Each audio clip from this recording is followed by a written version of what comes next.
अच्छा वक्त बिता रहे होंगे। तो चलिए शुरू करते हैं आज का टॉपिक, आगे का टॉपिक। तो इसमें हम लोग कर चुके हैं जो इससे पहले के कंटेंट हमने वेरिएबल्स और उसके रेफरेंस ऑब्जेक्ट के बारे में पढ़ लिया था।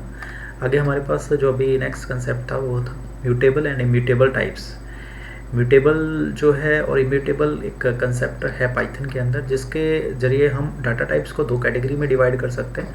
पहली कैटेगरी है म्यूटेबल्स कंटेंट्स की। म्यूटेबल कंटेंट्स का मतलब है कि ऐसे कंटेंट्स जिनके एलिमेंट्स को हम लोग चेंज कर सकते हैं, जिनकी वैल्यूज़ को हम चेंज कर सकते हैं।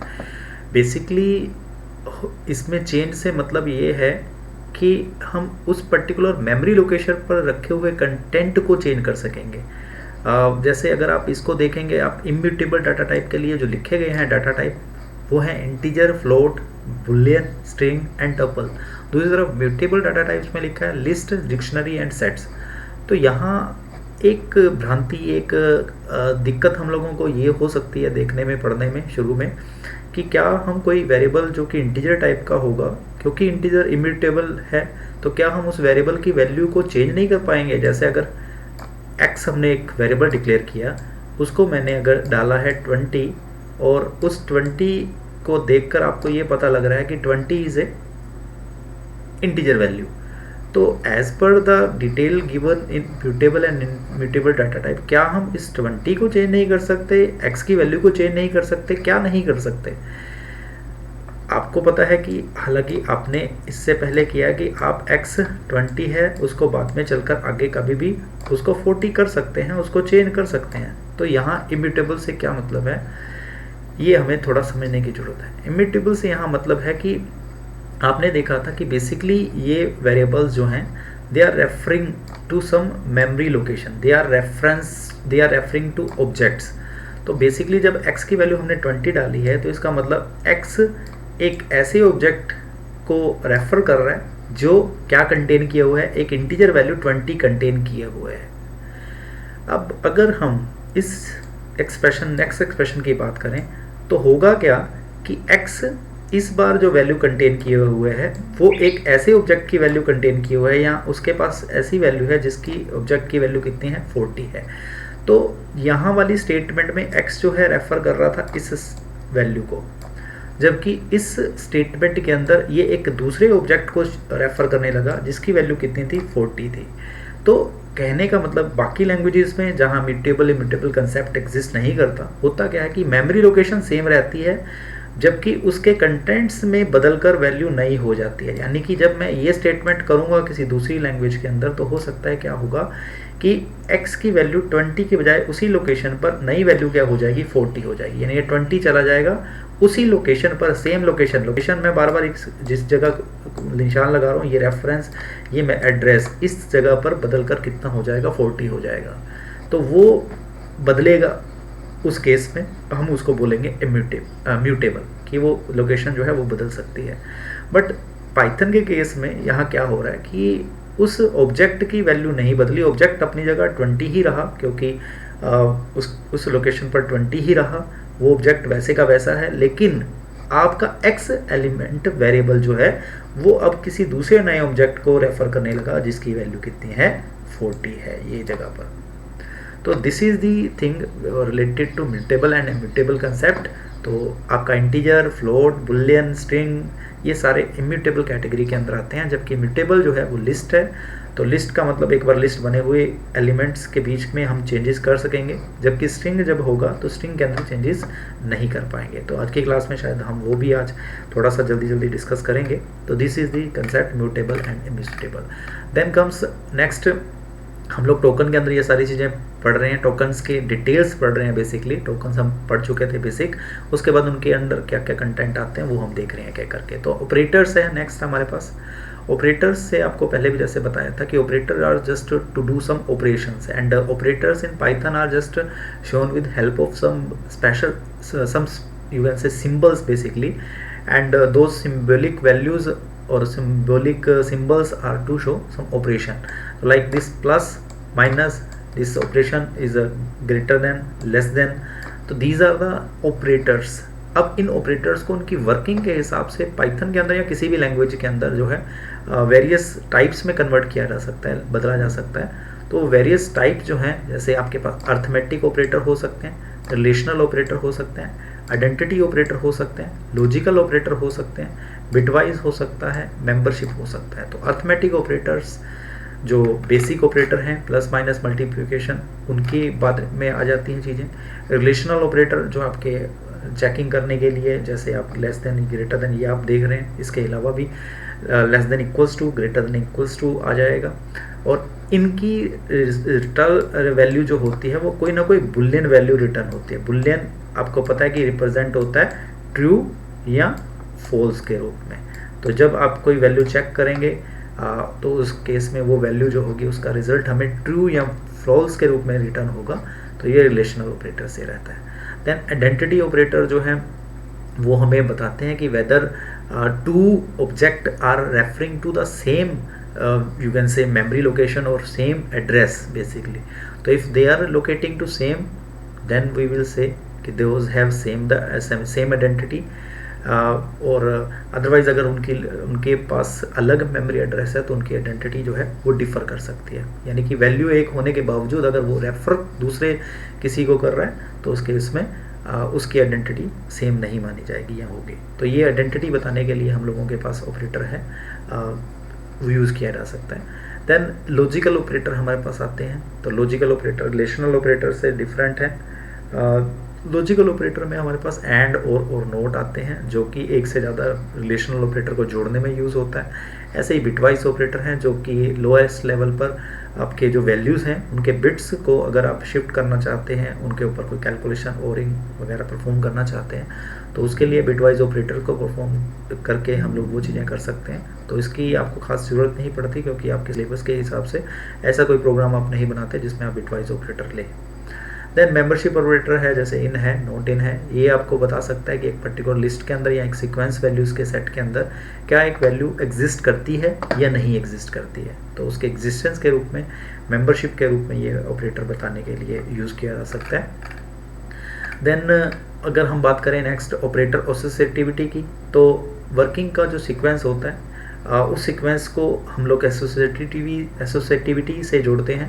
तो जैसे बेसिक एसोसिएटिविटी जो है वो आपकी लेफ्ट टू राइट होती है ज़्यादातर ऑपरेटर्स के जो सेम प्रेसिडेंस पर होते हैं। जैसे ये एक्सप्रेशन जो दिखाया गया, इसके अंदर एसोसिएटिविटी, मल्टीप्लिकेशन, डिवीज़न और जो आपका फ्लोर डिवीज़न है, इसकी एसोसिएटिविटी सेम है। तो इसका रिजल्ट आप लोगों को 5.1 मिला। क्यों? क्योंकि 7 × 8 पहले परफॉर्म किया गया। उसके बाद जो रिज़ल्ट है 56, उसको जस्ट हम लोगों ने 5 से डिवाइड किया, तो it will just give us 11.2 and after that 11.2 has been divide by 2 and this division is a special type of division which is known as floor division. ये ऑपरेटर जो है, तो ये फ्लोर डिवीज़न का result हम लोगों को 5.0 के रूप में मिल गया। सिमिलरली ओनली ये आपका जो ये सारे ऑपरेटर जो सेम प्रेसिडेंस वाले हैं, इनकी एसोसिएटिविटी की जहाँ तक बात है वो by default left to right है। जबकि आपका जो एक ऑपरेटर है स्पेशल पाइथन के अंदर, जिसको हम डबल स्टार से प्रेजेंट करते हैं, और ये डबल स्टार ऑपरेटर जो है ये आपका पावर ऑपरेटर है बेसिकली। तो इस पावर ऑपरेटर की एसोसिएटिविटी जो है वो राइट टू लेफ्ट है। तो जैसे अगर आपको इस राइट टू लेफ्ट एसोसिएटिविटी का मतलब है कि पहले राइट साइड में ऑपरेशन अगर सेम उसी का होगा, सेम टाइप का होगा, तो वो परफॉर्म किया जाएगा, फिर उसके बाद इस साइड चला जाएगा। तो यहाँ अगर एक एक्सप्रेशन हम लेकर चलें 3 पावर 3 पावर 2, तो इसका मतलब ये क्या है कि ये इस एक्सप्रेशन के इक्वल है कि पहले 3 raise to the power 2 calculate किया जाएगा, जो कि हमारे पास वैल्यू देता है। यहाँ पर वैल्यूज़ कुछ मिस्टेक है इसके अंदर। Above given example give the calculated value 9 okay 3 raise to, ठीक है। तो 3 raise to the power 2 calculate आप करेंगे तो it will give you 9 and 3 raise to the power 9 आप कैलकुलेट करेंगे तो I think this value will be there. तो आप चेक कर सकते हैं कि कैलकुलेशन का ये वैल्यू सही है या नहीं। बेसिकली एक्सप्रेशन जो है राइट टू लेफ्ट इस तरह से एक्सप्रेशन एग्जीक्यूट होगा पावर ऑपरेटर की जहाँ तक बात है। Then comes the type casting. Operators के साथ ही टाइप कास्टिंग यूज़ की जा सकती है, एक्सप्रेशंस के साथ टाइप कास्टिंग यूज़ की जा सकती है। टाइप कास्टिंग से मतलब है कि एक टाइप की डाटा को, एक टाइप के कंटेंट को जब आप किसी दूसरे टाइप के कंटेंट में कन्वर्ट करना चाहते हैं, तो you have some special functions, inbuilt functions which can help you for that. For example, here a is equals to 4, which is a string value, which is a character value. We can't do calculation or arithmetic operation on this value. but if you want to just do those arithmetic operation on this value, for that purpose you have to just convert this value into some numeric content. And for example, if you want to convert this value, because this can be converted to its equal value in integer, so if you want to convert that value, you can use int as a built-in function and you have to pass that value. तो here what it will do, it will just type cast, a की value actual में string थी, लेकिन type cast होने के बाद ये int में कन्वर्ट होकर बी के पास जाएगा, तो बी की वैल्यू जो होगी वो इंटीजर टाइप की 4 होगी। तो यानी कि उसके बाद मैं बी के ऊपर कोई कैलकुलेशन परफॉर्म कर सकता हूँ, या जो मेरे पास ऑपरेशन रहते हैं अर्थमेटिक वो इसके ऊपर परफॉर्म किए जा सकते हैं। सिमिलरली एक और एग्जाम्पल आपके पास है, जैसे a is equal to 5 and b is equal to 10.5 लिया गया, तो we can convert these value. जैसे d को एक वैल्यू ली गई d, जिसमें a दिया गया, a किस टाइप का था वैल्यू, a आप देख सकते हो कि इंटीजर टाइप का वैल्यू था, उसको फ्लोट में कन्वर्ट कर लिया, तो the basically d will get value in float value, float type, and it will be 5.000।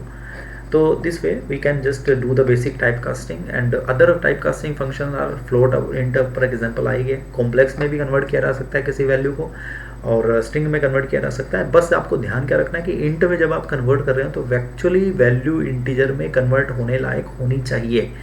जैसे अगर कोई वैल्यू आपके पास है a3 और 9, इस वैल्यू को आप अगर इंटीजर को दोगे तो क्या ये इंटीजर में कन्वर्ट होने लायक है? नहीं, ये कन्वर्ट नहीं हो सकती।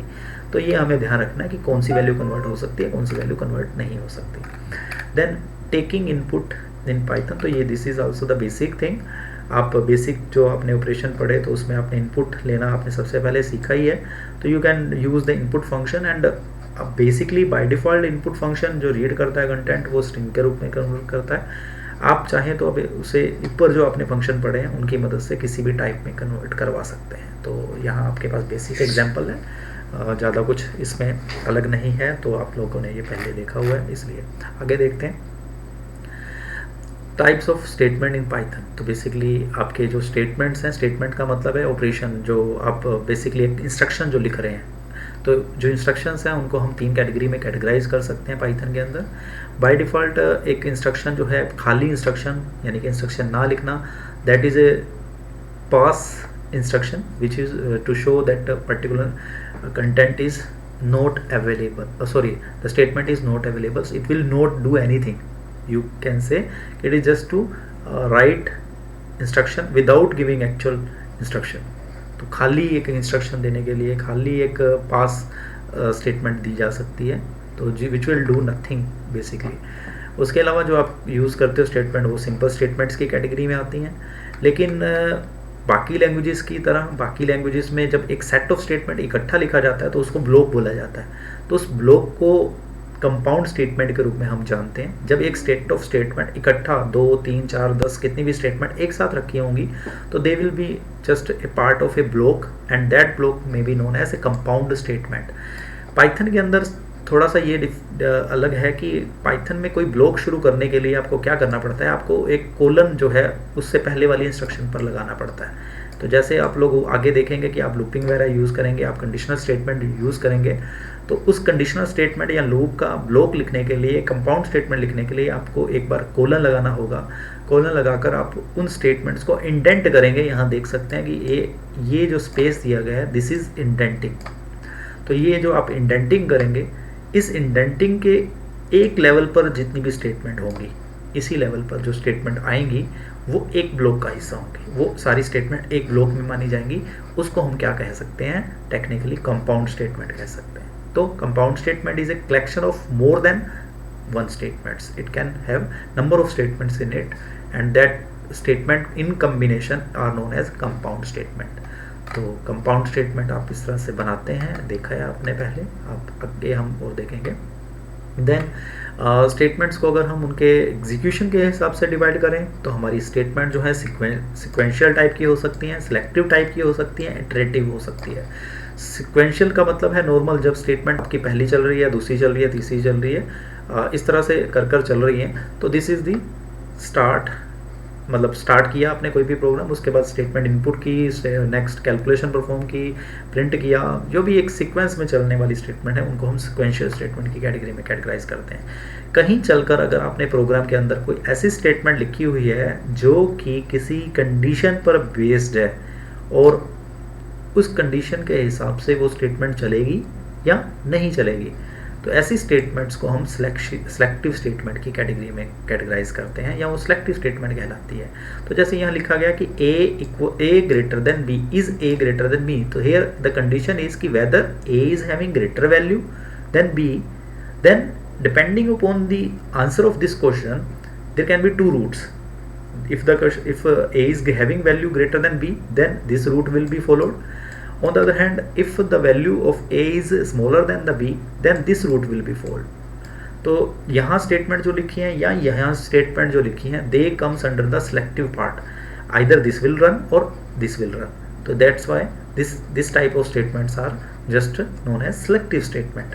तो आगे हम आगे देखेंगे कि सिलेक्टिव स्टेटमेंट जो है आपकी फर्दर किस तरह से प्रोग्राम में यानी कि पाइथन के अंदर किस तरह से लिखी जा सकती हैं, वो आगे चलकर हम देखेंगे। ऐसे इटरेटिव स्टेटमेंट उनको कहते हैं जो स्टेटमेंट एक के बाद एक वो रिपीट होती रहती हैं, जैसे चाहे वो कंपाउंड स्टेटमेंट चाहे सिंगल स्टेटमेंट है, उन स्टेटमेंट्स को हमने ऐसे रख दिया कि वो एक नंबर ऑफ टाइम्स चलेंगी, एग्जीक्यूट होंगी। तो ऐसे केस में उनको हम इटरेटिव स्टेटमेंट की कैटेगरी में कैटेगराइज करते हैं। फॉर एग्जाम्पल यहाँ पर एक कंडीशन है कि i लेस देन n, कि जब तक i की वैल्यू n से छोटी है, n अगर आप 5 लेकर चलें और i शुरू में 0 हो, तो i को इंक्रीज आप बाद में कर रहे हैं, यहाँ पर आप देख सकते हैं। तो i पहले 1 फिर 2 फिर 3 4 अप टू जो भी आपकी लास्ट कंडीशन है, उतनी बार ये सेट ऑफ स्टेटमेंट यहाँ से गुजरेगा, ये स्टेटमेंट्स चलेंगी उतनी बार, जो आपका येस जब तक रहेगा उस स्टेटमेंट के लिए, जब तक i की value smaller than that particular condition रहेगी। तो ऐसी टाइप की जो स्टेटमेंट होगी जो एक कंडीशन पर डिपेंड कर रही हैं और उतनी बार चल रही हैं जितनी बार वो कंडीशन ट्रू है, कहीं ना कहीं जाके रुकेंगी जरूर वो, क्योंकि अगर आपका ऐसा ब्लॉक जो आप बना देते हो और वो रुकता नहीं है कहीं पे आके, तो उस केस में उसका मतलब मेन पर्पस या औचित्य जो है वो ख़त्म हो जाता है। तो इसलिए ये लूप इनफाइनाइट नहीं होगा, कहीं ना कहीं तो रुकेगा, लेकिन जब तक नहीं रुक रहा है या जब तक वो चल रहा है तब तक वो सेट ऑफ स्टेटमेंट बार बार होता रहेगा। तो इससे फ़ायदा ये होता है हमको कि हमें वो सेट ऑफ स्टेटमेंट जितनी बार हम चलाना चाहते हैं तब तक हम चला पाते हैं, या हमको वो बार बार नहीं लिखना पड़ता। थोड़ा मैं इसको जूम करता हूँ, हाँ जी। तो अब ये स्टेटमेंट पाइथन के अंदर किस तरह से लिखी जा सकती है, ये नॉर्मल सिक्वेंशियल स्टेटमेंट तो नॉर्मल लिखा, मतलब लिखना एक ही साथ एक इंडेंट पे नॉर्मल लिखना, that is sequential by default. लेकिन सिलेक्टिव और इटरेटिव स्टेटमेंट जो है वो हमें सीखने हैं कि पाइथन के अंदर हम कैसे लिखते हैं। तो आपको पता है कि सिलेक्टिव स्टेटमेंट जो है वो हमारे पास इफ़ के रूप में अवेलेबल है पाइथन के अंदर, और इस इफ़ स्टेटमेंट का सिंटेक्स आपको जानना होगा। तो इफ़ जो है उसको लिखने के लिए कीवर्ड आप यूज़ करते हो if, if, then you have to give the condition जो बनाने के लिए ऑपरेटर आप लगाते हो, जो कि अब आपने ऊपर पढ़ा है, आज अभी आपको मैंने दिखाया है। तो ये ऑपरेटर यहाँ पर एक रिलेशनल ऑपरेटर है which will return the result in form of true and false, अभी मैंने आपको बताया थोड़ी देर पहले। तो यहाँ जो एक्सप्रेशन आप यूज़ कर रहे हो वो कोई अर्थमेटिक एक्सप्रेशन नहीं है, ये एक रिलेशनल एक्सप्रेशन है, इसका रिजल्ट हमें ट्रू या फॉल्स के रूप में मिलेगा। आपका एक कोलन आपको लगाना होता है, वो भी मैंने आपको बताया, क्योंकि हम एक साथ नीचे जो कंपाउंड स्टेटमेंट बनाना चाहते हैं उनको हम एक साथ एक इंडेंट पे रखेंगे, और उससे पहले ब्लॉक को शुरू करने के लिए, उस कंपाउंड स्टेटमेंट को शुरू करने के लिए हम लोगों को कोलन लगाना जरूरी होता है। तो कोलन लगा दिया, सेट ऑफ स्टेटमेंट फिलहाल इसमें एक ही लिखी हुई है, स्टेटमेंट और भी हो सकती थी, दूसरी तीसरी चौथी कितनी भी हो सकती थी। इस ब्लॉक में अगर हमें डालनी है तो हमें इस इंडेंट पे उनको टाइप करना है, ये हमें ध्यान रखना होता है। तो ये इफ़ का एक ब्लॉक हो गया, यानी कि ये स्टेटमेंट चलेगी कब, जब ए की वैल्यू 10 होगी। अगर ए की वैल्यू 10 है, फिलहाल इसमें ए की वैल्यू 10 दी है तो बाय डिफ़ॉल्ट इसे चलना ही है, तो ये स्टेटमेंट चल जाएगी। लेकिन ए की वैल्यू अगर आप अगली बार कुछ बदल देंगे या यूज़र से इनपुट करवा के उसको चेंज करवा रहे हैं, तो उस केस में डिपेंडिंग ऑन कि यूज़र ने क्या डाला है, ये स्टेटमेंट चलेगी या फिर नहीं चलेगी। इफ़ का जहाँ तक बेसिक सिंटेक्स है वो भी आपने ऊपर देखा। इफ़ को कई बार हमारे पास अल्टरनेट ऑफ इफ़ भी अवेलेबल होता है, जैसे यहाँ ऐसा नहीं किया गया कि इस केस में ए की वैल्यू अगर 10 नहीं हो तो क्या किया जाए, यहाँ सिर्फ ए की वैल्यू 10 होने पर क्या किया जाए वो बताया गया, लेकिन ए की वैल्यू 10 ना हो तो क्या किया जाए वो नहीं बताया गया, लेकिन कुछ केसेस मतलब ज़्यादातर केसेस में आपको ऐसे अल्टरनेट भी अवेलेबल होते हैं जो आपको देने होते हैं। तो उस केस में आपको एल्स भी लिखना होता है। तो एल्स का सिंटेक्स उसी लेवल पर आपको ध्यान रखना है कि आप इफ़ के लेवल पर ही एल्स लिखते हैं, इफ़ के लेवल पर वापस गए, क्योंकि अदरवाइज़ अगर आप इस लेवल पर रहेंगे तो वो इफ़ के अंदर बन जाएगा। तो अगर आपको इस इफ़ को एल्स देना है, यानी इस एल्स को इस इफ़ का हिस्सा बनाना है, तो उस केस में आपको इसके लेवल पर ही, इसके इंडेंट पर ही एल्स लिखना होगा और कोलन लगाकर आप फिर उसका ब्लॉक शुरू कर सकते हैं। तो यहाँ इस कंडीशन के डिपेंडेंट यहाँ ये स्टेटमेंट चलेंगी या फिर एल्स वाली स्टेटमेंट चलेंगी, दोनों में से कोई एक स्टेटमेंट, सेट ऑफ स्टेटमेंट चलेगा। तो मैं यहाँ पर आपको मतलब इसके सामने ये क्रॉस लगा के और इसके सामने ये क्रॉस लगा देता हूँ, यानी ये चलेगा तो ये नहीं चलेगा और ये नहीं चलेगा तो ये चलेगा। तो इस तरह से जैसे अब ये देखिए ऊपर वाले एग्जांपल के लिए अब एल्स लिख दिया गया है। If a is equal to 10 तो it will just do a is equal to 10, it will print. Otherwise अगर a की वैल्यू 10 के इक्वल नहीं होगी तो it will print else part, तो it will do either this one और that one. Similarly if के अंदर हम लोग मोर देन फर्दर इफ़ भी हो सकते हैं। तो इफ़ आपने लिखा, इफ़ के साथ इफ़ के आगे अगर आप फर्दर उसके अंदर इफ़ देना चाहते हैं तो आप देख सकते हैं यहाँ इंडेंट है, उसी इंडेंट पर एक और इफ़ दे दिया गया। तो ए की वैल्यू चेक कीजिए, जैसे एक प्रोग्राम है जिसमें हम 3 वैल्यूज़ के बीच में से निकालना चाहते हैं कि which is the largest, which is the greatest from 3 values. तो a is greater than b check करेगा। A is greater than b का मतलब है कि ये कंडीशन तब ट्रू होगी जब ए बी से बड़ा है। अब हमें चेक करना है कि whether it is greater than C also. तो we are just inside the if statement and we have written one more if inside that. If a is greater than c also, then it will do a is greater than a is greater, सबसे बड़ा है, okay. Otherwise it will do the else part and it will show c is greater, because इन दोनों के comparison में कौन बड़ा निकला होगा, c बड़ा निकला होगा। और c बड़ा निकला मतलब a से तो वो बड़ा है ही, क्योंकि इसके अंदर वो तभी आया है, तो उस केस में c is greater। अदरवाइज अगर a अब b से ही बड़ा नहीं है तो एल्स वाला पार्ट चलेगा। तो फिर हमारा लाइमलाइट में b आ गया। अब b को हमें चेक करना है किसके साथ, c के साथ। तो b को c के साथ चेक किया गया। b को c के साथ जब चेक किया गया तो अगर b c से बड़ा है तो then it will do this statement, otherwise it will do this statement. तो ये आपका नेस्टिंग इफ एल्स कहलाता है। तो एक के अंदर एक आप यूज़ कर सकते हो। नेस्टिंग भी होती है, और अगर मल्टीपल कंडीशन हो तो यहाँ भी नहीं दिया गया। मल्टीपल कंडीशन हो, एक ही साथ आपको देनी हो, तो आप एलिफ यूज़ भी कर सकते हो। एक से ज़्यादा कंडीशन देने के लिए एलिफ भी चलता है। एलिफ का मतलब है कि पहला केस, उसके बाद आपने दूसरा केस देना है एलिफ, तीसरा केस देना है एलिफ, चौथा केस देना है, चौथी कंडीशन देनी है एलिफ। जितनी भी कंडीशन देना चाहते हो, अगर एक से ज़्यादा, मान लो एक एक्स की वैल्यू आप चेक करो कि एक्स की वैल्यू अगर 10 से छोटी है तो डू वट समथिंग। अगर x की वैल्यू आपके 11 से 20 तक है तो डू समथिंग, एंड 21 से 30 है तो डू एनीथिंग एल्स, कुछ और आपको करना है। तो आप वो सारी कंडीशन एलिफ के अंडर डाल सकते हैं। तो उन कंडीशंस से जितने भी आपके सेट ऑफ कंडीशंस बनेंगे, दे कैन बी आइडेंटिफाइड और they can be used to check value of x। और आप उसके अलावा कि उन कंडीशंस के अलावा कुछ है, मान लो 50 तक आप ये सब चीज़ें चेक करना चाहते हैं और 50 के ऊपर कोई वैल्यू है तो उसके लिए सब कॉमन आप करना चाहते हैं, तो उसके लिए फिर लास्ट में आप उसका एल्स ब्लॉक लिख सकते हैं। तो else will handle all rest cases जो कि आपने ऊपर एलिफ में कवर नहीं किए होंगे। तो इफ एल्स जो है मल्टीपल कंडीशन के लिए दिया जाता है।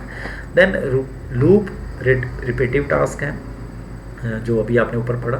तो किसी भी लूप को लिखने के लिए हम लोगों के पास 3 चीज़ें जरूरी होनी चाहिए। लूप का स्टार्ट क्या है, लूप कितने स्टेप तक चलना है, और उसका स्टॉप। बेसिकली स्टेप मतलब यहाँ पर स्टेप कितने नहीं है, मतलब स्टेप यहाँ पर कि हर स्टेप, हर एक बार जब लूप कंप्लीट हुआ तो कितने स्टेप उसको इंक्रीज़ करना है, स्टेप वैल्यू क्या इंक्रीज़ करनी है। तो that is the step counting. जिस तरह से हम करते हैं तो काउंटर आपका कितना बढ़ाना है। जैसे अगर आपको एक नॉर्मल आप काउंटिंग कर रहे हैं कुछ भी टास्क परफॉर्म करने के लिए, जैसे मुझे एक पेज लिखना है, जबकि मैं पेज मतलब 4 लिखने हैं मुझे, तो मैं पहला पेज लिखूंगा, दूसरा पेज लिखूंगा, तीसरा, तो मैं काउंट करता रहूँगा कि अभी एक मैंने लिख लिया, फिर दूसरा मैंने लिखा, तीसरा, तो दिस इज़ माई काउंटर। तो this is known as step. तो हर पेज लिखने पर मैं अपने काउंटर को एक एक बढ़ा रहा हूँ, एक पेज बढ़ा दिया मैंने, तो ये चीज़ स्टेप कहलाती है। तो एक लूप के लिए तीनों चीज़ें जरूरी होती हैं, स्टार्ट, स्टेप और दैट स्टॉप।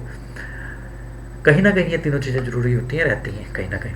अब 2 तरह से लूप यूज़ किया जा सकता है। जबकि आपका पाइथन के अंदर कंडीशनल स्टेटमेंट ऊपर देखा आपने इफ एल्स के रूप में देखी जाती है, तो दूसरी तरफ इटरेटिव स्टेटमेंट जो है वो फॉर लूप या वाइल लूप के रूप में अवेलेबल रहती है। क्या मतलब होता है वो हम जान चुके हैं।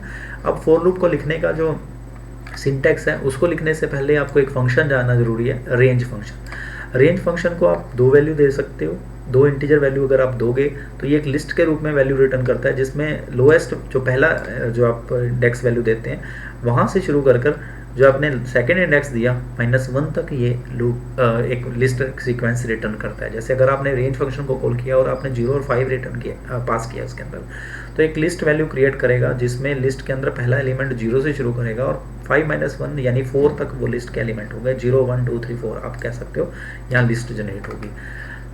आप तीसरा एलिमेंट आर्गुमेंट भी दे सकते हो लिस्ट के रेंज फंक्शन को।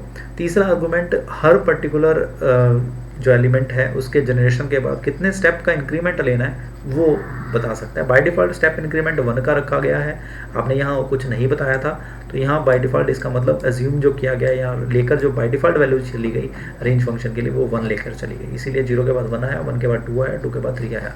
जबकि यहाँ पर 0 से 10 किया गया और स्टेप वैल्यू जो ली गई है वो 2 ली गई है, तो 0 से शुरू करेगा और 9 तक जाना है इसको। 0 के बाद आया 2, क्यों आया 2? क्योंकि 2 स्टेप आपका लिया गया। 2 के बाद 4 क्योंकि 2 स्टेप लिया गया। 4 के बाद 6 क्योंकि 2 स्टेप लिया गया। इसी तरह से ये आगे बढ़ता हुआ हमें लिस्ट एलिमेंट रिटर्न कर सकता है। सिमिलरली यहाँ 5 से 0 तक का लूप चलाया गया और माइनस स्टेप रखा गया, तो 5 से शुरू करेगा, उसके बाद स्टेप माइनस होने का कारण है तो इसलिए 4 आ गया, तो 5 4 और 1 तक जाएगा। क्यों 1 तक जाएगा? क्योंकि 0 से छोटी 0 तक हम लोगों को वैल्यू देनी थी, तो 0 से 1 कम तक वैल्यू चलनी थी, तो इसलिए 0 से पहले तक वैल्यू चली, 1 तक गया।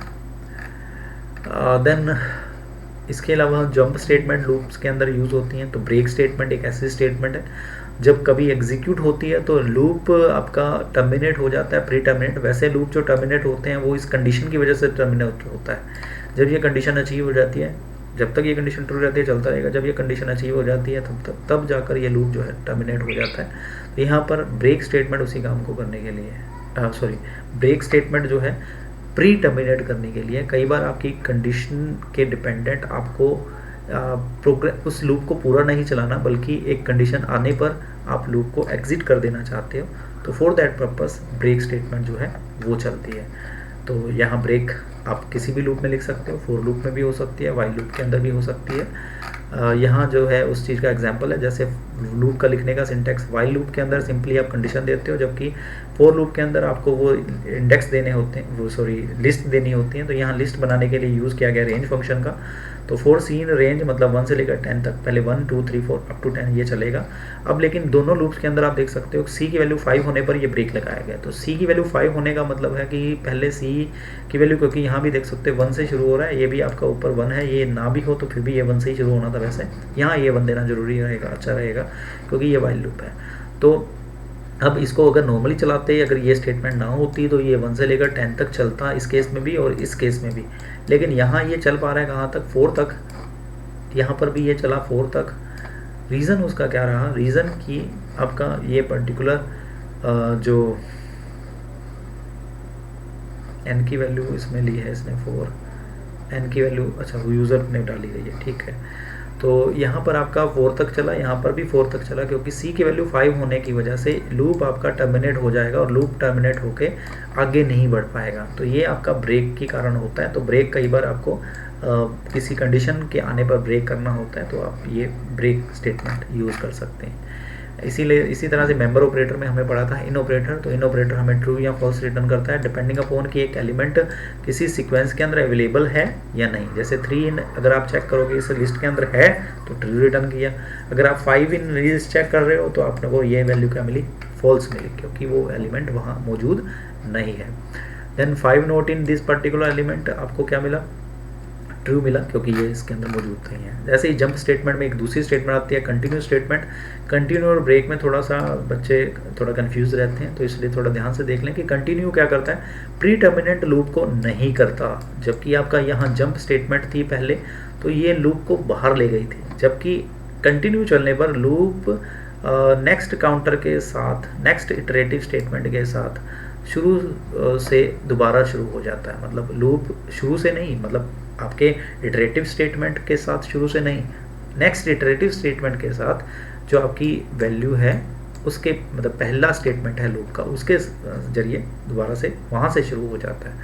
तो बेसिकली कंटिन्यू स्टेटमेंट से मतलब यूज़ क्या होता है कंटिन्यू स्टेटमेंट का, कि इसके आगे का जो पार्ट है ये उस पर्टिकुलर कंडीशन के लिए नहीं चल पाता। तो यानी कंटिन्यू जब चला, क्योंकि यहाँ देख सकते हो कंटिन्यू इसको कंडीशन के अंदर दिया गया, तो जब कंटिन्यू चलेगा जिस स्टेटमेंट के लिए, उसके लिए इसके आगे वाली स्टेटमेंट नहीं चलेगी, क्योंकि ये जस्ट उस स्टेटमेंट को स्किप कर देगा और अगली इटरेटिव स्टेटमेंट के साथ चल जाएगा। यहाँ पे भी ऐसा ही होगा।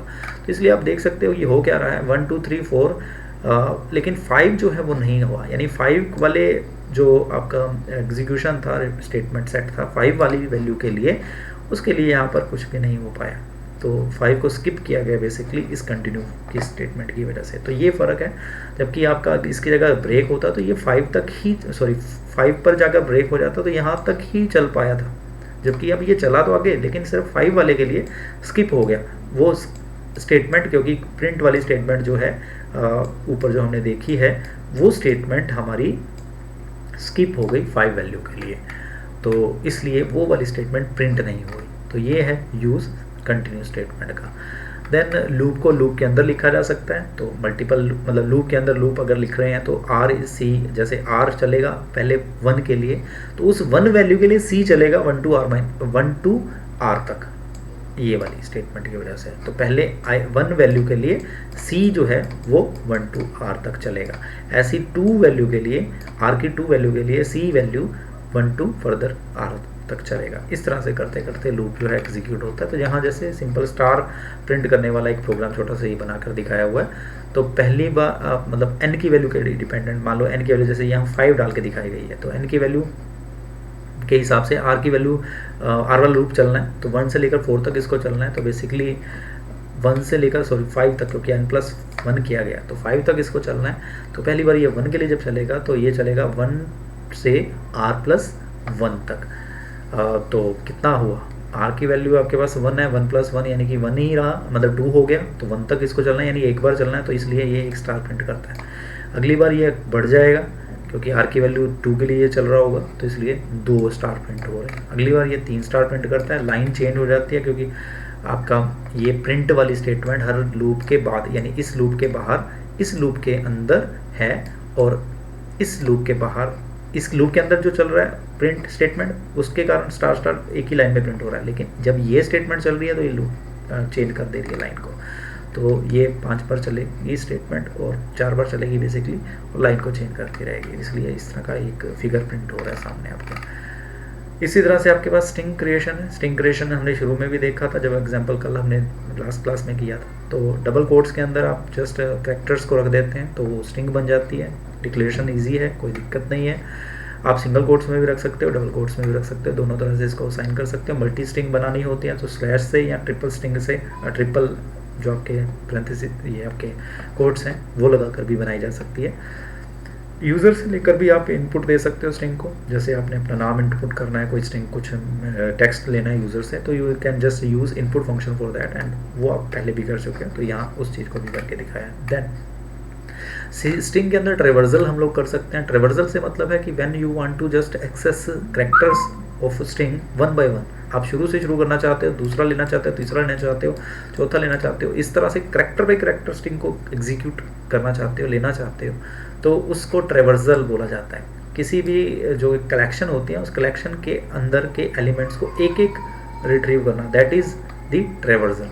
तो यहाँ आप अगर एक स्ट्रिंग देखें सुपर्ब, तो this string has some characters, basically 6 characters are there. इनको अगर एक एक करके हम रिट्रीव करेंगे तो उसके लिए हम लोगों को स्ट्रिंग का प्रोसेसिंग करना होगा, बाय ट्रेवर्सल करना होगा कैरेक्टर बाय कैरेक्टर।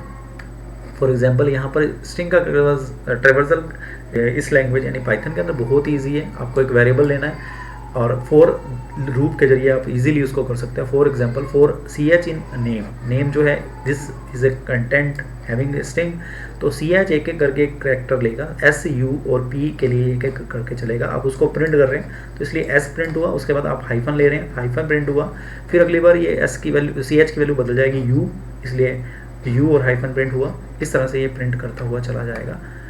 तो स्ट्रिंग के कुछ ऑपरेटर्स भी हैं। ये स्ट्रिंग आपका बेसिक है, उसके बाद स्ट्रिंग के ऊपर कुछ ऑपरेशंस हम लोग परफॉर्म कर सकते हैं। अभी नेक्स्ट क्लास के अंदर मैं स्ट्रिंग के ऑपरेशंस लूँगा। बेसिकली आपको ये ऑपरेटर्स पता हैं, वैसे एक बार बता देता हूँ कि प्लस जो है 2 स्ट्रिंग्स को कॉन्केट करने के लिए यूज़ करते हो आप, और स्टार जो है वो आप रेप्लिकेट करने के लिए यूज़ करते हो आप। एक स्ट्रिंग जो है उसको मल्टीपल टाइम अगर जस्ट रेप्लिकेट करना है तो आप लोग स्टार यूज़ कर सकते हो। आपको ध्यान सिर्फ ये रखना है कि प्लस 2 स्ट्रिंग के साथ ही काम करेगा सिर्फ, और स्टार जो है उसके अंदर एक एलिमेंट जो होना चाहिए वो स्ट्रिंग होना चाहिए, दूसरा एलिमेंट जो है एक इंटीजर आपको लेना है। अगर इसके अलावा कुछ आप लेते हैं तो उस केस में ऑपरेशन जो होगा वो इनवैलिड हो जाएगा। जैसे यहाँ एग्जांपल लिया, 2 स्ट्रिंग ले ली और स्टार के साथ उसको चलाकर दिखाया या चलने की कोशिश की, तो उस केस में हम लोगों को वो कंटेंट इनवैलिड मिलेंगे। यहाँ इसको कवर कर ही लेते हैं ताकि हम लिस्ट से स्लाइसिंग से शुरू कर लेंगे। तो टी प्लस पोर्ट किया तो टी पोर्ट एक नया स्ट्रिंग क्रिएट हो गया, 1 + 2 किया तो 1 2 एक नया स्ट्रिंग क्रिएट हो गया। ये न्यूमेरिक वैल्यू नहीं है बल्कि एक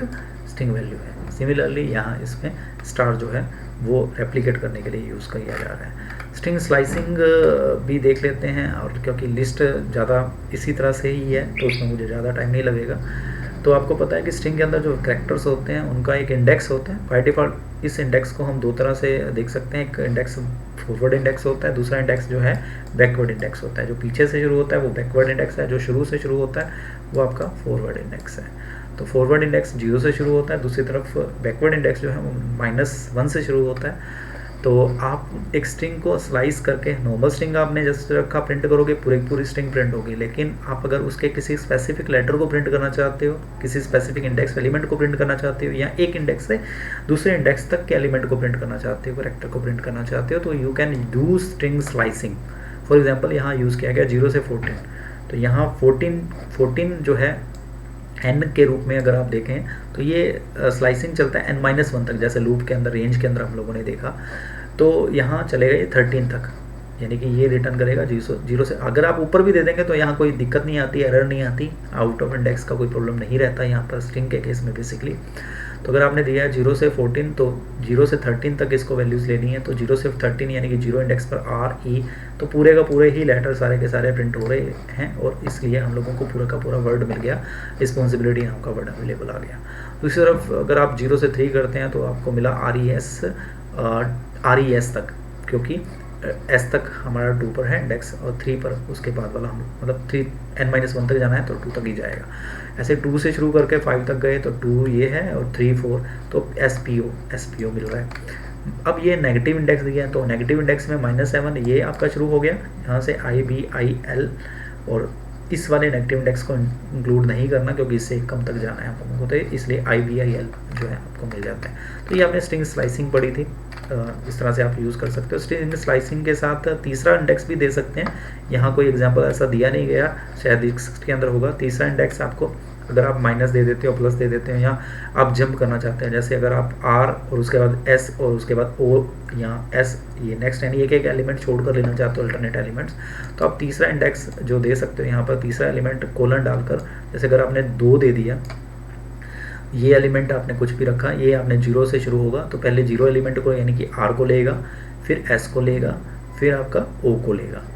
5 के लिए इसको जाना नहीं है जिस एग्जांपल की मैं बात कर रहा हूँ, तो इसलिए R S और O प्रिंट होता उस केस में। लेकिन यहाँ ऐसा नहीं किया, यहाँ बीच में 2 नहीं दिया तो R E भी आया और P भी आया। तो ऐसा तीसरा इंडेक्स भी दिया जा सकता है स्ट्रिंग के साथ स्ट्रिंग स्लाइसिंग यूज़ करते हुए। देन स्ट्रिंग के कुछ फंक्शंस आपको पता होना चाहिए। स्ट्रिंग की जो आप यूज़ करते हो डाटा टाइप, उसके कुछ functions by default inbuilt functions available हैं जिनको आप यूज़ कर सकते हो, लाइक कैपिटलाइज। स्ट्रिंग के जो आपका फर्स्ट लेटर है उसको कैपिटलाइज करता है। स्ट्रिंग के अंदर कुछ फाइंड करने के लिए स्ट्रिंग फाइंड यूज़ किया जा सकता है। आपको यहाँ एक स्ट्रिंग वेरिएबल के साथ इसको यूज़ करना है और जो फाइंड करना चाहते हो उसकी वैल्यू आप इसको पास करेंगे। जो पास करेंगे वो उसमें सर्च करेगा, अगर अवेलेबल है तो ये ट्रू रिटर्न करेगा, उसका इंडेक्स रिटर्न करेगा, स्टार्टिंग इंडेक्स। अगर अवेलेबल नहीं है तो उस केस में ये फॉल्स वैल्यू रिटर्न कर देता है। Then string index return index of the sub string, इसके स्पेसिफिक इंडेक्स को रिटर्न करता है ये भी वही चीज़ है, दोनों से ही आप ये काम एक ही कर सकते हो। लगभग फाइंड से भी वही हो रहा है, इंडेक्स से भी वही हो रहा है। ऐसे ही इज अल्फान्यूमेरिक, ये चेक करता है कि whether string has all the alphanumeric character, मतलब अल्फ़ाबेट हैं और न्यूमेरिक कैरेक्टर्स हैं, सिर्फ अल्फ़ाबेट्स हैं या नहीं, ये चेक करने के लिए अल्फ़ा यूज़ किया जा सकता है। सिर्फ उसमें डिजिट हैं तो ये ट्रू रिटर्न करेगा, सिर्फ उसमें लोअर केस हैं तो उस केस में इज लोअर रिटर्न करेगा true, is upper check true करेगा, तो अगर सारे के सारे अपर केस लेटर्स हैं एक स्ट्रिंग के अंदर, ज्वाइन दो स्ट्रिंग्स को कनकैट करने के लिए यूज़ होता है, जो प्लस से आप करते हो सेम उसी तरह से। लोअर उसको लोअर में कन्वर्ट कर देता है, पूरी स्ट्रिंग के लेटर्स जो हैं वो लोअर केस में कन्वर्ट हो जाएंगे और ये स्ट्रिंग नई रिटर्न करेगा लोअर केस में कन्वर्ट करके।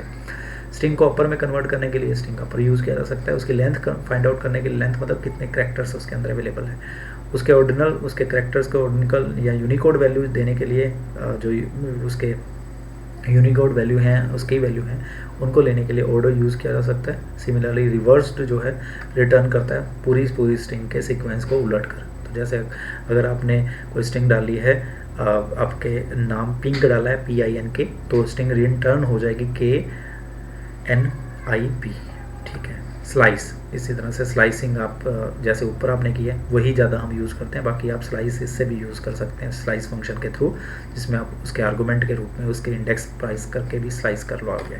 तो स्लाइस की बजाय तो हम नॉर्मली इसी तरह से स्लाइसिंग कर लेते हैं इंडेक्स की, जो हमने ऊपर सीखा है। तो ये हमारे पास स्ट्रिंग तक है अभी। उसके बाद स्ट्रिंग, ये सारे कंसेप्ट आप लोगों ने पढ़े हुए हैं, तो मेरा बस ये है कि एक बार आप इन चीज़ों को रिवाइज कर लें, और क्योंकि जब आपके क्वेश्चंस आप लोगों को मिलेंगे, वो क्वेश्चंस आपको कुछ इस तरह के मिलेंगे जिसके अंदर हमारे पास सारे क्वेश्चंस आपके ऐसे होंगे जो कि आउटपुट फाइंडिंग, एरर फाइंडिंग, जैसे मैंने आपको पहले भी कई बार बताया है, उससे बेस्ड होंगे। तो उनको करने के लिए आपको ये सारे बेसिक कंसेप्ट आना ज़रूरी है, आपको इनकी समझ होनी चाहिए। तो एक बार ये सारे कंसेप्ट आपके अच्छे से आपको याद होने चाहिए, समझ आने चाहिए। तो मैं होप करूँगा कि आप इन चीज़ों को एक बार अच्छी तरह रिवाइज़ करेंगे। मैं अभी आपको जस्ट एक फास्ट मोड में ये सब चीज़ें दिखा रहा हूँ, बता रहा हूँ, लेकिन आपको इसको थोड़ा सा ज़्यादा टाइम लगाकर अच्छे से पढ़ना होगा। तो अभी के लिए इतना ही, नेक्स्ट क्लास में हम आके कंटिन्यू करेंगे। Thank you.